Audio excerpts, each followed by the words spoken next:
Welcome to American Black Journal. I'm Stephen Henderson. The largest free jazz festival in the world turns 35 this year. The Detroit Jazz Festival consistently attracts tens of thousands of music fans from all over the globe during the Labor Day weekend. Each year, the festival has a diverse lineup of performers ranging from newcomers to jazz legends.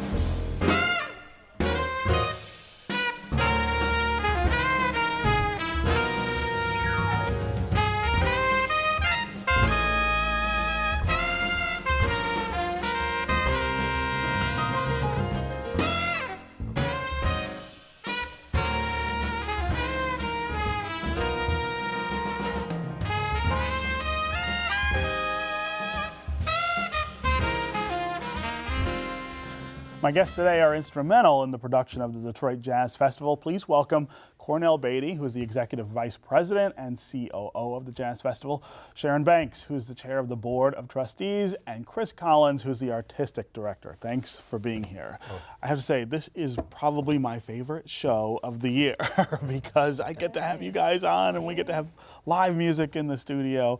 And of course, the Jazz Festival is such a sort of signature Detroit event. This year, the lineup looks as great as ever.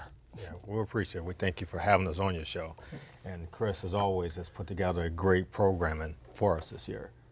Yeah, so let's talk about who is coming this year. I know one person who's coming because she was here about a month and a half ago on American Black Journal. Regina Carter was here and talking about how she's going to play this year's festival. But who else do we have? You know, Regina is such an important ambassador to Detroit, and it's one of the things that we've embraced at the festival the last 3 years. We call it our homecoming series. We're always looking for those great artists that hail from Detroit, that have had an impact on our community, and we bring them home for the festival. So this year, in addition to Regina, we have Barry Harris with his trio with Ray Drummond and Leroy on drums, and Tim Reese and the East Gypsy Band. Tim's a wonderful saxophonist from the area.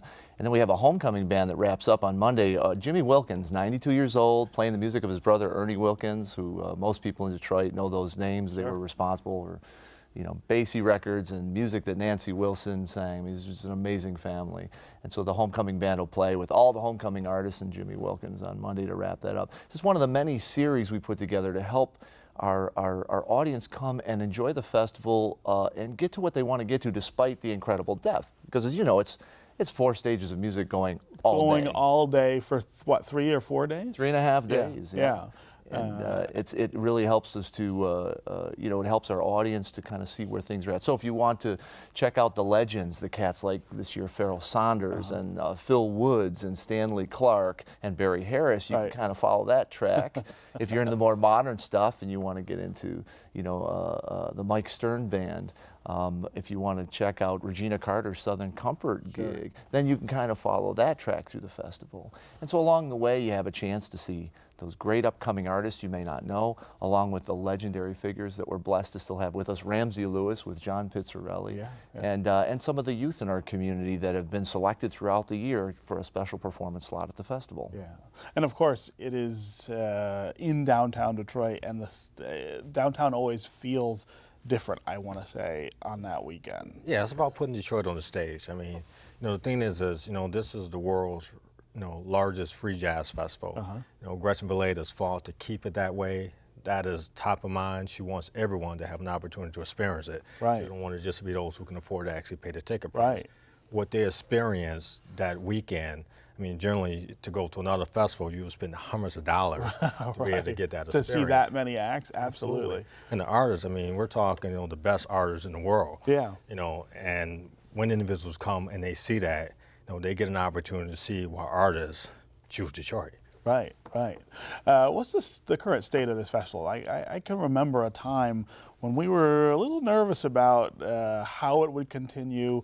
You just talked about charging for admission. I remember that was something that that was discussed for a while. Where are we with the security of this festival? Well, the thing is we've been able to, really get partners to join up with us. Yeah. Like Opportunity Detroit, and Detroit, DT has been huge in stepping up and been a great partner with us. Chase Bank has been huge in doing that. And then with our educational program, which is something that our sponsors and contributors really aspire to. We've gotten new sponsors who actually have joined with us just because of seeing that we actually have something that's not just happening on the festival weekend, right, but we're cultivating and developing the next generation of jazz greats. Yeah. I mean, it's just it's sort of the signature event of this whole big Absolutely. event. And Gretchen Batie, I mean, she is committed to ensuring that this continues year after year. Right. And so our key really is to continue to push the message of what we're doing, how we're doing it, the fact that we wanted to go on indefinitely, and continue to bring on new partners who help us keep this alive. Right. So if I'm a new visitor to the Jazz Festival, Sharon, tell me where should I go? What should I see? Well, let me just say that representing the Board of Trustees, it is such an honor and a thrill to work with so many people who are committed to ensuring that the message gets out on where to go and what to do and how to get engaged. Because we certainly have our corporate sponsors, we have our philanthropists that are doing just a wonderful job in making sure that we're able to keep it free. But we also have opportunities for people who want to join us as members, who want to become part of the Detroit Jazz Festival family, not just for Jazz Fest weekend, but all year round. There are so many programs that the Jazz Festival is committed to that we're making sure that gets out to the community at price points that allow them to be a part. Some of them are free, and so we encourage them to bring their children. We see grandparents bringing their grandchildren, and then the parents come along too. So that's the kind of thing we want people to know. You'll certainly on our website there's an opportunity, but stay tuned to what we do all year round, because that's what this juncture is all about: bringing people together, bringing the music together, making sure we have the entertainment and the educational and community all wrapped it up into a really nice venture for the community to participate in. Very important for us all. Right. Chris, one of the things that I've always been struck by at this festival is, and you touched on this just a little earlier, the range of types of jazz that are available all in one space. That has got to be difficult to try to sort of put together each year. Well, it's a welcome challenge. I came into this world as a musician, and that's probably how I'll go out. So I look at it as just an extension of how one might approach writing a composition or putting a new band together. It's about creating an environment that gives people a rich understanding of the depth and texture of jazz. And a good example of that in Detroit, a lot of great jazz festivals around the world, but in addition to being free, which is downright amazing, we're talking about a lot of special programming that I've cultured over the years with commissions and arrangers and special ensembles to send a message to the artists that the Detroit Jazz Festival is interested in producing those projects that maybe you didn't know there was a venue for, or maybe something you thought was a little too large to make happen. A great example of that will appeal to everybody is Friday night. We have a night at the Apollo on opening night. We're talking about a real feeling of revisiting the Apollo in the late 20s with Ted Lewis Levy and Margot B. and Kevin Mahogany and David Berger and his New York band coming in. The great tap dance duo, the Wonder Twins out of New York.